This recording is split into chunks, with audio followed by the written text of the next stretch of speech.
देखिए, हमारे साथ हमारे एसटी डिपार्टमेंट के चेयरमैन हैं श्री आनंद पटेल जी। ये हमारी पार्टी के एमएलए भी हैं और वहाँ आदिवासी समाज के अधिकारों के लिए जो उनको संवैधानिक अधिकार मिले हुए हैं, उन अधिकारों को आदिवासी समाज को दिलाने के लिए ये संघर्षरत है। बड़े बड़े आंदोलन हुए, मध्य गुजरात से लेकर साउथ गुजरात तक। मुद्दे साफ है। भारतीय जनता पार्टी की सरकार ने 6 परियोजनाएं बजट के अंदर स्वीकृत की है यहाँ पे भारत सरकार के द्वारा।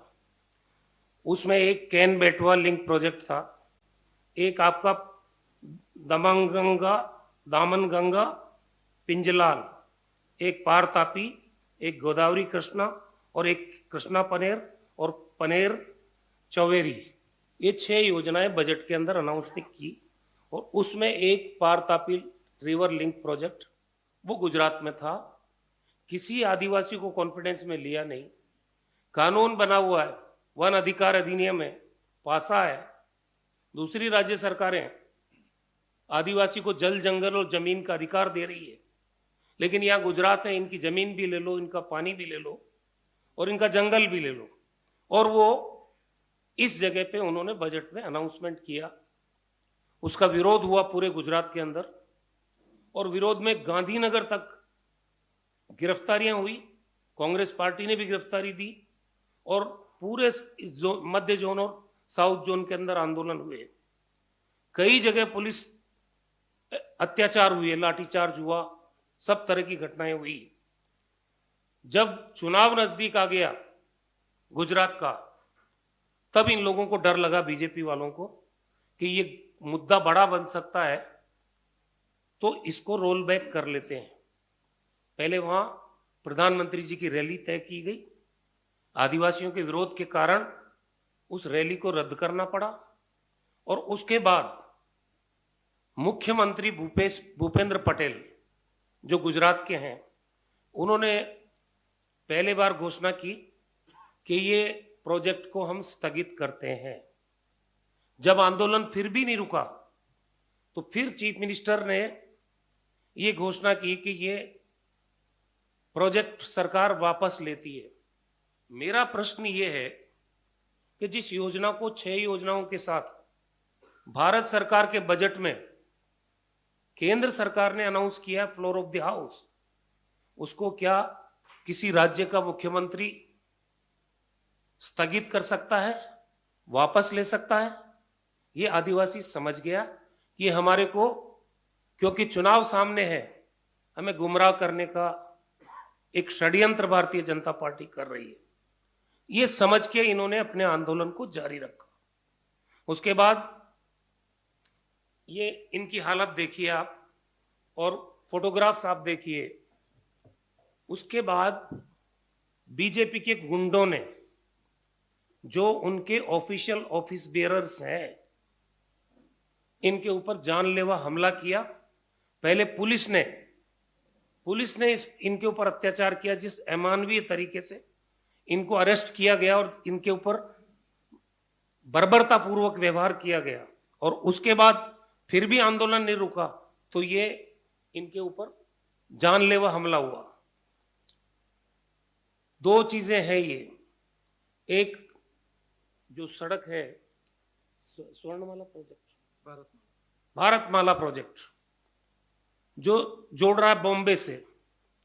अब आप बताइए मेरे को कि दाहोद में जहां आदिवासी रहता है उसको आप कंपनसेशन अलग देंगे, और जो सूरत में आदमी रहता है उसको आप कंपनसेशन अलग देंगे। आदिवासी अपने आप को ठगा सा महसूस कर रहा है हर जगह। कांग्रेस पार्टी ने सिविल हॉस्पिटल बनाया, जिला अस्पताल, उस जिला अस्पताल को प्राइवेट हाथों में दे दिया आपने। आज वहां पीने के पानी की समस्या है, वहां पे कोई चिकित्सा की सुविधा नहीं है। वहां के जो स्कूल हमने खोले थे वो ऑलमोस्ट बंद हो चुके हैं।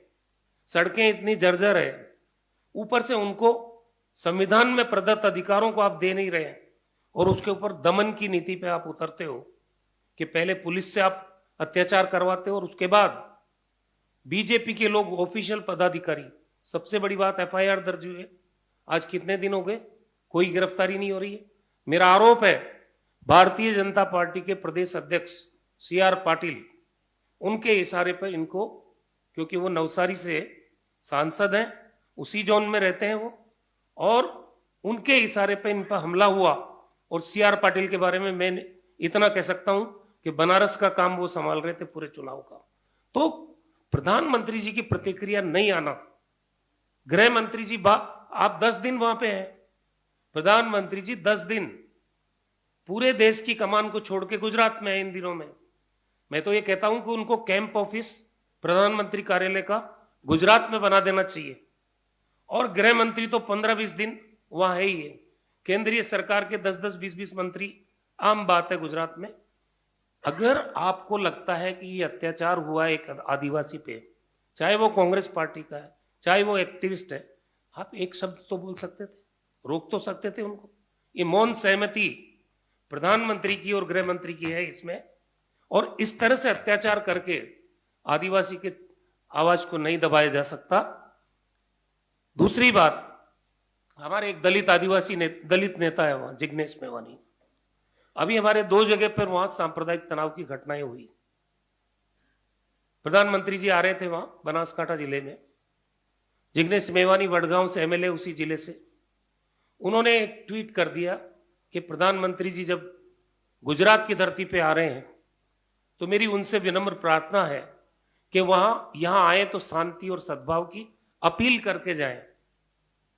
तो शांति और सद्भाव की अपील तो प्रधानमंत्री जी ने नहीं की, लेकिन रात के अंधेरे में 2 बजे जिग्नेश मेवानी को आसाम में केस दर्ज होता है, रात के अंधेरे में उसको एक अपराधी की तरह अरेस्ट किया जाता है, उसके साथ बदसलूकी की जाती है, और रात को 3 बजे उसको एयरपोर्ट लाके उसको आसाम ले जाए। आसाम में भी जहां पे तनावग्रस्त इलाका रहा लंबे समय से, वहां पे पुलिस स्टेशन पे उसको टॉर्चर किया जाता है, और महिला कांस्टेबल से उसके खिलाफ केस दर्ज करवाया जाता है, 2-2 केस, ताकि एक मुकदमे में जमानत हो तो दूसरे में गिरफ्तार हो जाए।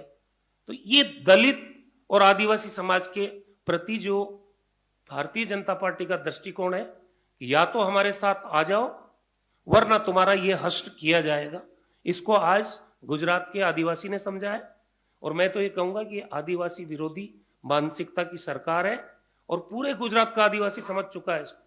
प्रधानमंत्री जी बहुत करेंगे भी आने वाले समय में, आदिवासियों के प्रेम का आलाप करेंगे वो, मुझे मालूम है क्या क्या प्रोग्राम है उनके इस बारे में। लेकिन अब बीजेपी को कोई भी प्रेम या कोई घोषणा मदद करने वाली नहीं है, क्योंकि पब्लिक समझ चुकी है कि कौन सा स्टेप क्यों उठाया जा रहा है। आज अगर बीजेपी की गुजरात में सेहत ठीक हो तो देश के प्रधानमंत्री को 10 दिन वहां रुकने की जरूरत नहीं है, गृह मंत्री को रुकने की जरूरत नहीं है। गली गली घूम रहे हैं प्रधानमंत्री जी, और किस तरह से कमेंट कर रहे हैं कि एक पार्टी को क्या बोल रहे हैं, और कांग्रेस के बारे में भी पहली बार उनको कमेंट करना पड़ा। वो प्रोवोक कर रहे हैं कि हम उनके बारे में कुछ बोले और वो उसको इश्यू बना के चुनाव को खड़ा करें, जैसे प्रोवोकेशन पिछले 2 चुनाव में हो चुका है। तो ये सब स्थितियां गुजरात में चल रही है। मैं अनंत पटेल जी से कहना चाहूंगा, क्योंकि मैं आप सबको निवेदन करना चाहता हूं कि कांग्रेस पार्टी ने बहुत ढंग से तैयारी की है, और आदिवासी एरिया में भी राहुल गांधी जी की लाखों की संख्या में लोगों की मीटिंग हुई। हमारा द्वारका में चिंतन शिविर हुआ शानदार 3 दिन का, और अभी 5 सितंबर को रिवर फ्रंट पे जब राहुल जी आए, हमारा जो बूथ लेवल का वर्कर था उसको हमने सिर्फ आमंत्रित किया था। कम से कम 50,000 से ज्यादा रिवर फ्रंट पे गैदरिंग थी, जबरदस्त उत्साह है, पूरी पार्टी एकजुट है। और आने वाले समय में, क्योंकि एक परसेप्शन बनाया जा रहा है, साजिश है, परसेप्शन बनाया जा रहा है कि कांग्रेस तो कहीं नहीं है। मैं रिजल्ट आएगा जब बात करूंगा, मेरा दावा है, हमारी सारी लीडरशिप यहां बैठी है, हम 125+ सीट जीत के गुजरात में सरकार बनाएंगे। ये जो आम आदमी पार्टी की बात की जा रही है, ये गोवा में गए थे, परसेंटेज वोट आया 6% से उन्होंने कांग्रेस को रोक दिया सरकार बनाने के लिए। ये उत्तराखंड में गए थे, 5% वोट आया इनके, इन्होंने कांग्रेस को सरकार बनाने से रोक दिया। आप कैलकुलेट करके सीट वाइज देख लेना। ये वहां भी, इसीलिए हम बोल रहे हैं, आम आदमी पार्टी हो चाहे AMIM हो, दोनों भारतीय जनता पार्टी की बी टीम है। और गुजरात में इनका कोई कैडर नहीं है, मैं आपको बताता हूं। ना इनका जिला अध्यक्ष है, ना इनका ब्लॉक अध्यक्ष है, ना पार्टी का कोई बूथ पे कैडर है तो सिर्फ पेड वर्कर है, जिसको ये पेमेंट करते हैं और वो वारंटी कार्ड के नाम से जगह जगह घूम के बांटते फिर रहे। जो भी खराबा करने आए ये गुजरात की जनता को भी हमने समझा दिया है कि जो भी खराबा करने आए ये कांग्रेस पार्टी का नुकसान करने आए दोनों। अब की बार वो नुकसान भी नहीं होने दिया जाएगा। हमने पूरी तैयारी की है। हमारा सीट डिस्ट्रीब्यूशन का काम, स्क्रीनिंग कमेटी पूरी हो गई, पैनल तैयार है। 26 तारीख को सीईसी की मीटिंग होगी। होपफुली हम इस महीने के आखिर तक पहली लिस्ट जारी करेंगे। तो कांग्रेस पूरी ताकत के साथ वहां लड़ रही है और आने वाले समय में आप बड़े बड़े प्रोग्राम भी आप देखेंगे। राहुल जी भारत जोड़ो यात्रा में बिजी हैं, लेकिन हमने उनसे भी आग्रह किया है, प्रियंका जी से भी आग्रह किया है, समय वो देंगे हमको भी। तो आने वाले समय में, क्योंकि चुनाव की चौसर, सबसे बड़ी दुर्भाग्यपूर्ण बात कि जितनी संवैधानिक संस्थाएं देश के अंदर है, आज उनका क्या स्टेटस है, इस पे हमको विचार करना चाहिए कि नहीं करना चाहिए। चुनाव 2 राज्यों में है, परिणाम दोनों का 8 दिसंबर को आएगा। एक राज्य के चुनाव की घोषणा हो गई इलेक्शन कमीशन के द्वारा। मैं पूछता हूं दूसरे राज्य की घोषणा क्यों नहीं हुई? मैं पूछ भी रहा हूं, जवाब भी दे रहा हूं, क्योंकि प्रधानमंत्री जी के प्रोग्राम लगे हुए हैं और प्रधानमंत्री जी ने अब तक जितने प्रोग्राम किए, बीजेपी ने एक भी प्रोग्राम नहीं किया है। सारे सरकारी खर्चे पर 12-12 करोड़ के डोम एक एक प्रोग्राम में लग रहे हैं। एक टैक्स पेयर जनता का पैसा। सरकारी बसें जितनी गुजरात की है सारी उस दिन एंगेज होती है। लोगों को, जितने अधिकारी हैं उनकी ड्यूटी लगती है 1-1 महीने तक कि आपको लेके आना है, लोगों को बेनिफिशरीज के नाम पे लाना है। ये भीड़, लेकिन हवा कब निकली? हवा निकली जब इन्होंने पार्टी का प्रोग्राम शुरू किया, गौरव विकास यात्रा। और वो जेपी नड्डा जी महसाना गए, अमित शाह जी अहमदाबाद गए। इनसे पूछो 10 दिन की यात्रा थी, 8 दिन में क्यों खत्म कर दी? और 400 आदमी, कहीं 100 आदमी। और मोरबी में जाते जाते पीयूष गोयल जी ने तो कसम खा ली, मुझे गुजरात कभी नहीं जाना। पूछ लेना पीयूष गोयल जी से। वहां 500 लेडीज पानी के मटके लेके, और निकलने नहीं दिया इनको। और इस विरोध को देखते हुए इन्होंने वापस रद्द किए उस यात्रा को। पहला प्रोग्राम बीजेपी का, एक प्रोग्राम किया था कमलम में 5 राज्यों के चुनाव होने के जस्ट बाद दूसरे दिन 11 मार्च को, वो पार्टी का प्रोग्राम था।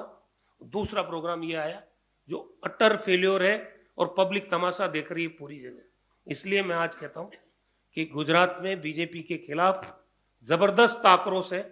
चाहे आप मुद्दे बहुत है, महंगाई की, बेरोजगारी की, ड्रग ट्रैफिकिंग का सेंटर बन गया, आप इलिसिट लीकर हो। गुजरात में आप डोर स्टेप पे शराब लीजिए।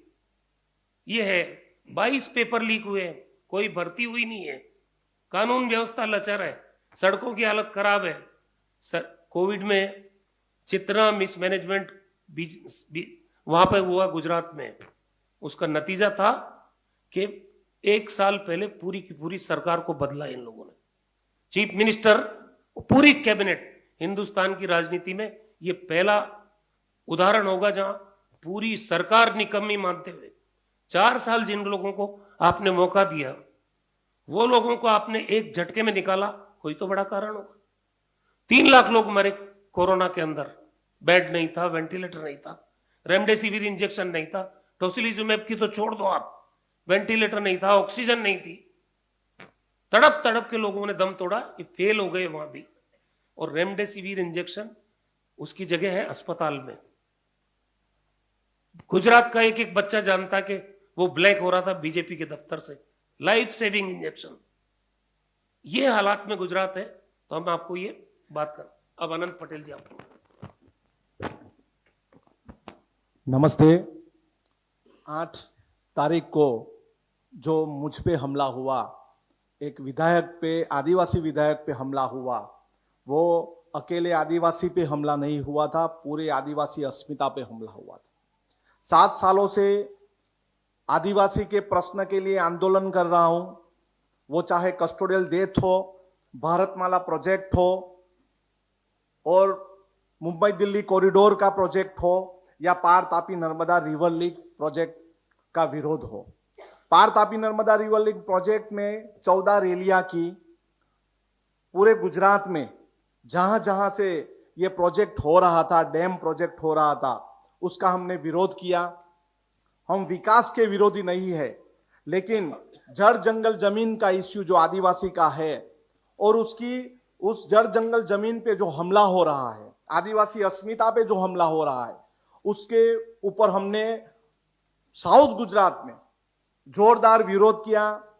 हमें खरीदने की बात हुई, हमें डराने की बात हुई और बाद में जब इलेक्शन होने वाला था तब नवसारी जिला पंचायत के प्रमुख द्वारा मुझ पे हमला खैरगाम में हुआ, जो सीआर पाटिल का मत क्षेत्र है। मीटिंग में जा रहा था और संघर्ष यात्रा की पूर्व तैयारी के लिए जा रहा था, तब आदिवासी के लिए क्यों काम कर रहे हो, आदिवासी की जड़ जंगल जमीन के लिए क्यों काम कर रहे हो, आदिवासियों के लिए क्यों प्रोटेक्ट कर रहे हो, इस हिसाब से मुझे मारा गया। और जिसके ऊपर मैंने मुकदमा दाखिल किया, वो आज भी खुला घूम रहा है। ये पूरी साजिश बीजेपी की है। जो भी आदिवासियों में बोलेगा या गुजरात में कोई भी बोलेगा, उसको मारो। मैंने उसी दिन एफआईआर दाखिल की थी और 8-10 दिन के बाद मुझ पे 3 एफआईआर हुई। एक ही घटना की 3 एफआईआर हुई।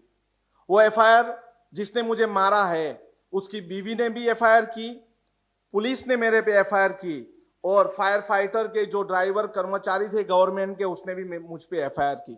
आज तक उनको पकड़ा नहीं गया, लेकिन अभी भी मुझे ये पता है कि मैं कैसे बच गया।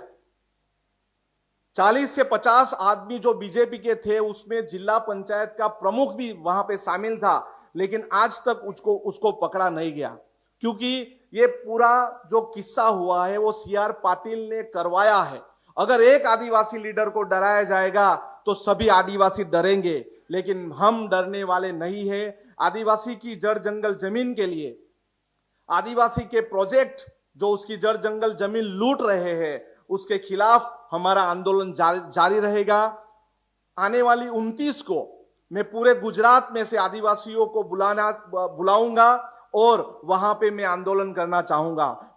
हमारे पे हुई एफआईआर अगर नहीं ली जाए और नवसारी डिस्ट्रिक्ट जो आदिवासी डिस्ट्रिक्ट है, उसमें जो जिला पंचायत अध्यक्ष है भिखू भाई, उसको बर्खास्त नहीं किया जाएगा तो 29 को पूरा घेराव हम करेंगे, क्योंकि ये पूरी साजिश है डराने के लिए, आदिवासियों को डराने के लिए और पूरी जड़ जंगल जमीन लूटने के लिए। क्योंकि ये आंदोलन बड़ा है और ये आंदोलन अभी इसीलिए उसको स्थगित किया गया, क्योंकि इलेक्शन के बाद ये आंदोलन जारी न रहे, इसीलिए स्थगित किया गया है। लेकिन ये आंदोलन जारी रहेगा। हमने 14 रैलियां की है, हम इलेक्शन में भी रैली करेंगे, इलेक्शन के बाद भी रैली करेंगे, लेकिन जो भी आदिवासी अस्मिता के खिलाफ जाएगा उसको हम छोड़ेंगे नहीं।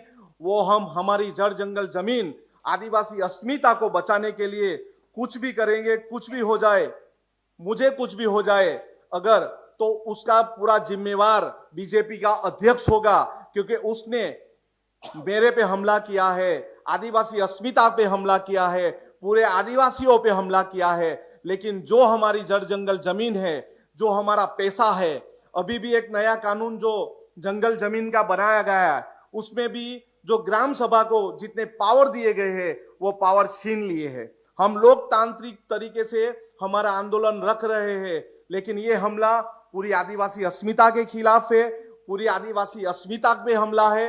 ये हम डरने वाले नहीं है, हम हमारा काम, हमारा आंदोलन जारी रखेंगे। आने वाली 29 को भी हम पूरे गुजरात से आदिवासी को मैं आह्वान करता हूं, वहां पे आएंगे और हमारा ये आंदोलन जारी रहेगा। Thank you.